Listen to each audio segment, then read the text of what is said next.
नमस्ते, मैं प्रभाकर चौरसिया। देश में साइबर क्राइम की संख्या बढ़ती जा रही है। दिन प्रतिदिन ये साइबर क्राइम की घटनाएं घटती जा रही है। नेपाल भारत में हर एक लोगों के साथ ये स्कैमिंग हो रहा है। लोगों को मूर्ख समझ करके कुछ ऐसे गैंग, ऐसे गिरोह खड़ा हुआ है जो फेसबुक के माध्यम से, इंस्टाग्राम के माध्यम से या फिर यूट्यूब के माध्यम से लोगों को उन्हें मूर्ख बना रहे हैं। आपके हो सकता है कि व्हाट्सएप पर कोई मैसेज आए कि आपको 25 लाख की या 30 लाख की कोई लॉटरी लग गई है, और यदि आप उसमें फंस गए, यदि आपको लालच आ गया तो आप उसको अपना नागरिकता की या फिर आधार कार्ड की फोटोकॉपी भेजने लगते हैं। आप अपने पर्सनल आईडी और आइडेंटिफिकेशन करने वाले चीजों को, लाइसेंस को पठाने लगते हैं। बार बार आपसे वो लोग कॉल करते हैं, वीडियो कॉल भी करते हैं, आपको पैसा भी दिखाएंगे और विभिन्न लालच में आप लोगों को फंसाने की कोशिश करेंगे। और जैसे जैसे ये आधुनिकीकरण हुआ है, जैसे जैसे सोशल मीडिया का जमाना आया है और जैसे जैसे ये ऑनलाइन चीजें बढ़ी है, लोगों का इस पे नजर आ गया है। आपके हो सकता है कि फेसबुक अकाउंट पे कोई फेक आईडी से कोई आपको फ्रेंड रिक्वेस्ट भी भेजाएगा, जिस पर आप यदि उसका एक्सेप्ट कर लेते हैं, उसके बाद हो सकता है कि आपको विभिन्न मीठी मीठी बातें करके उसे आपको प्रेम जाल में फंसाने की भी कोशिश करे। और ऐसे ऐसे लोगों को प्रेम जाल में फंसा करके उससे बाद में ब्लैकमेल करने की साजिश रचते हैं।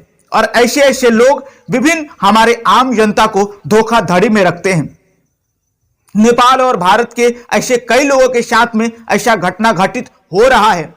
विभिन्न ऐसा स्कैम चल रहा है, ऐसा ढोंग चल रहा है, ऐसा फ्रॉडबाजी चल रहा है। इन सब चीजों से हमें सावधान रहना चाहिए। हमारे नेपाल और भारत के आम नागरिक बहुत जल्दी लोगों पर विश्वास कर जाते हैं, लेकिन हमें अपरिचित लोगों से जल्दी संबंध नहीं बनाने चाहिए। वो व्यक्ति कौन है, कहाँ का रहने वाला है और क्या है, उन सबको जाने भी ना, हमको ऐसा कार्य करना ही नहीं चाहिए।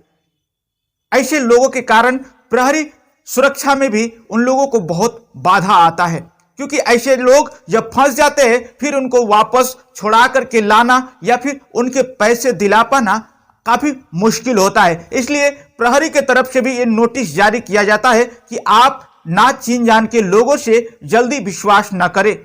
यदि ऑथराइज्ड पर्सन कोई ना हो तो उस पर विश्वास करना ये हमेशा गलत ही होता है, क्योंकि इन सब साइबर क्राइम में जो घटना दर्ज हो रहा है उससे पुलिस प्रहरी भी ये आपको अलर्ट करते रहते हैं।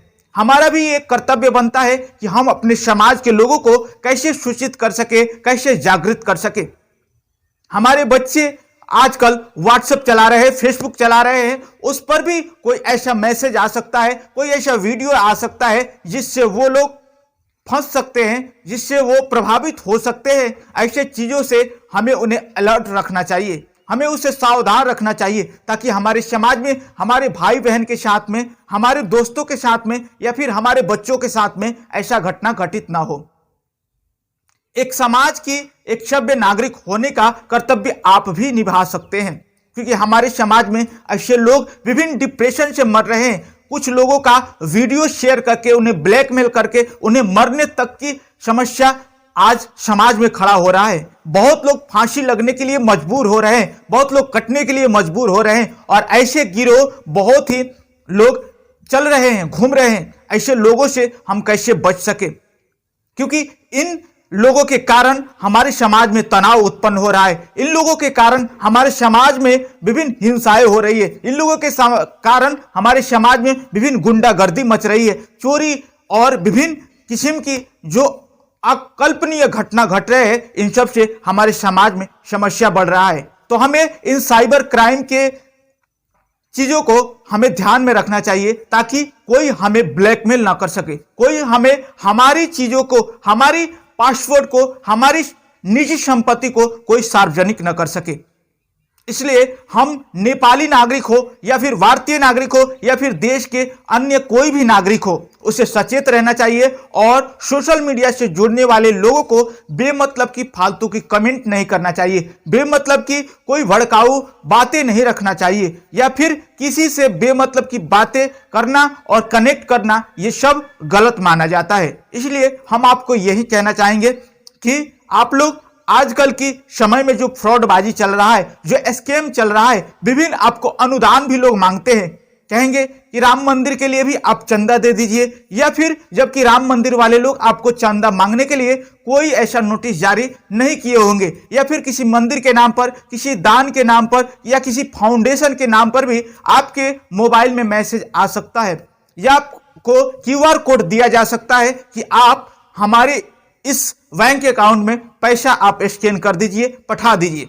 ऐसे भी फ्रॉडबाजी हो रही है और आप आस्था के नाम पर, विश्वास के नाम पर, या फिर डोनेशन या चैरिटी के नाम पर आप उनको पैसा तुरंत ही दे देते हैं। तो हमें भी ये पहचान करने की जरूरत है कि आखिर ये लोग सच में कुछ कार्य करते भी हैं या फिर फ्रॉडगिरी कर रहे हैं। ऐसे लोगों से हमें बचने की आवश्यकता है। यदि हम ना बच सकेंगे तो हमारे देश में ऐसे विभिन्न घटनाएं हो रहे हैं और इस घटनाओं का जिम्मेदार कहीं ना कहीं साइबर क्राइम भी है। और ऐसे लोगों से सुरक्षित रहने के लिए आप अपने जो बैंक अकाउंट हैं उसे सुरक्षित रखिए। आप अपने नागरिकता, आप अपने लाइसेंस कार्ड, या फिर आपकी जो भी फेसबुक, सोशल मीडिया से, व्हाट्सएप से, या फिर यूट्यूब है, या फिर जो भी है इंस्टाग्राम, उन सबको पासवर्ड सुरक्षित रखिए ताकि आपके ऊपर कोई भी गलत किस्म की आरोप न लग सके, कोई भी आपका हैक न कर सके, कोई भी आपके प्रति दुष्प्रचार न फैला सके। इसलिए आपको एक सभ्य नागरिक होने का परिचय देना है। आपको इस देश में एक सभ्य नागरिक होकर के रहना है और लोगों में भी शांति स्थापना करने हेतु आपको कार्य करने हैं। कैसे समाज को शांति बनाया जा सकता है, कैसे समाज के लोगों को सुख प्राप्त कराया जा सकता है, कैसे लोगों को राम राज्य की स्थापना के बारे में समझाया जा सकता है, उस कार्य को करने हेतु आप सबको आगे बढ़ना चाहिए। हम सब इस देश के वासी हैं, इसलिए हमें भी यह कन्फर्म होना चाहिए कि हम क्या कर रहे हैं। एक दूसरे देश में इंफॉर्मेशन टेक्नोलॉजी के माध्यम से हम सब एक दूसरे से जुड़ रहे हैं, ये अच्छी बात है, लेकिन उसका दुरुपयोग भी करने वाले लोगों की कमी नहीं है। इसलिए ऐसे लोगों से सावधान रहना हमें जरूरी है। तभी तो हम अपने समाज की, राष्ट्र की हित के लिए सोच सकेंगे, तभी तो हम अपने परिवार की हित के लिए बारे में सोच सकते हैं। इसलिए एक राष्ट्र की जागृत युवा होकर के आप राष्ट्र की रक्षा में जुड़िए और राष्ट्र को मजबूत बनाइए, तभी तो आपका राष्ट्र मजबूत बनेगा और आपकी एक नागरिक होने का कर्तव्य निभा पाएंगे, तभी तो आपका अधिकार का भी सुरक्षा हो सकेगा। तो आप अपने देश के प्रति कितना चिंतित है, आप अपने देश को कैसा देखना चाहते हैं, आप अपने देश की सिक्योरिटी का कितना ध्यान रखते हैं, आप अपने नागरिकों के बारे में क्या सोचते हैं, कमेंट में लिखना मत भूलिएगा। क्योंकि आप एक सभ्य नागरिक हैं तो अपने विचार प्रस्तुत कर सकते हैं। आप एक सभ्य नागरिक हैं तो आप अपने अलावा भी समाज की चिंता कर सकते हैं। आप एक सभ्य नागरिक हैं तो अपने राष्ट्र की साथ साथ इस पूरे विश्व की, इस पूरे वातावरण की, इस पूरे यूनिवर्स की, ये ब्रह्मांड के बारे में भी सोचने की आपके अंदर क्षमता आ जाएगी। क्योंकि आप एक सभ्य नागरिक है, आप एक मनुष्य है, इसलिए आप पूरे ब्रह्मांड के बारे में सोचते हैं, इसलिए आप पूरे संसार की हित के बारे में सोचते हैं। इसलिए तो कहा जाता है कृण्वंतो विश्वमार्यम, सब लोग आर्य बने, श्रेष्ठ बने और श्रेष्ठ कार्य करे, सब लोग सुखी से रहे, शांति से रहे और अपने एक दूसरे में सौहार्द बनाए रखे